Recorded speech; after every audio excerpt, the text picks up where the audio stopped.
Let's talk about this weather. Lonnie is here, and man, it looks rough at the end of the week. Everybody's talking about it, so it's not a surprise to anyone. There's a big storm brewing for Thursday, Friday, and I think it's going to disrupt Saturday morning as well. We'll get right to it, show you the picture outside as of right now.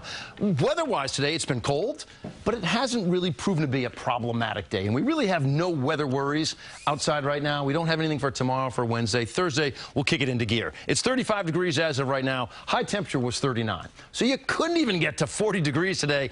Average is 43, so you're 4 degrees off the mark. All right, let's get right to what's showing up on the radar picture currently, and there's really not much of anything. And this goes with my statement of no weather worries right now. Well, I'll show you what's brewing out there. High pressure off to our west with a low pressure to the north has given us a bit of that blustery wind at times today. It has not been damaging, but there's been a wind out there. But the high has basically giving us a nice looking sky. All right, what we're going to be watching, yes, there's some rain out there down around Louisiana, but we're watching this Arctic blast of air that's going to get here by the time you get to Christmas for sure.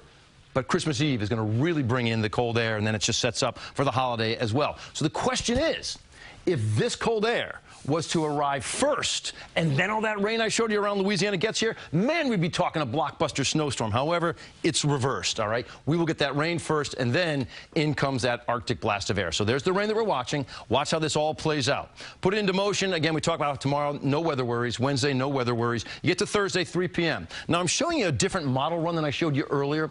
This is the GFS model versus the European. They're basically saying the same thing. Timing's a little bit different. So 3 p.m. on Thursday. Nothing out there yet. You will watch some rain develop shortly thereafter. Here we are, 7:30 p.m. The key to this picture is right here. There's your low. It's down in the vicinity of Washington, D.C. So we know, according to this model, it's coming right to town. It's going to bring a lot of moisture. But you put a low pressure here, look what it does. It brings in a wind coming in basically from the south, sort of east. Too warm for anything other than rain for anyone in our area. It picks up, it ramps up as you get into the nighttime hours on Thursday into Friday morning. Lousy morning commute wherever you're going. By Friday's drive home, a lousy commute, especially if you're heading east. You're driving through all that rain. But what if you're heading west? I mean, you have some snow out there, and we are seeing a transition where it's going to go from rain to snow at the very tail end of this system. The numbers are not going to be enormous out there, but you could even see a little bit out on the east end. Again, we're talking right now, the new numbers are suggesting anywhere from, a quarter of an inch, a tenth of an inch for some folks, approaching to 1.5 inches.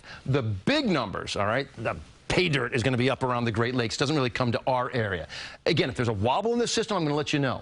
But as of right now, here's how it looks. The concern is going to be the red alert goes into effect Thursday in the afternoon until Friday. I also don't want you to let your guard down for Saturday morning. I think that could be problematic as well. But currently, this is where the storm is with us. It's mostly rain. There's some snow that is on the tail end. The numbers don't look to be big. The big numbers will be up around the Great Lakes. Strong winds are definitely a part of this. It could be some 50-mile-per-hour gusts, maybe a little bit stronger out there. Travel disruptions, I mean, likely, I think that's a definite, okay? There are going to be some travel disruptions out there. A lot of you are flying, and there will be some delays and cancellations possibly. Cold air then becomes a story by the time you get to Christmas Eve into Christmas Day. We're talking a big drop out there with highs only, not even getting to, the 30-degree mark. Look at what we've got for Saturday and for Sunday. Sunday is Christmas Day.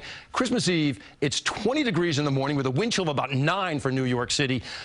27 for their high on Christmas Eve. 28 is the high on Christmas Day, and you're starting off Christmas Day with 18 degrees out there. But right now, for the travelers out there, it's Thursday later into Friday, possibly into early Saturday, where we'd have some problems out there. And again, there could be some freezing rain out there and some slick conditions on Saturday morning because temperatures are going to drop real fast. But Saturday night, the sleigh and the reindeer? Right. They can still No, it looks good. Kids are watching. This is actually perfect weather. That's what I mean. Okay. For any sort of a flying sleigh, this is what you want. Okay. Smooth sleigh. The wind can usher the sleigh in. The wind is a good tailwind helps, and a little bit of ice out there helps them to sort of really slick the land. Thank you, Lonnie. We'll stop right there.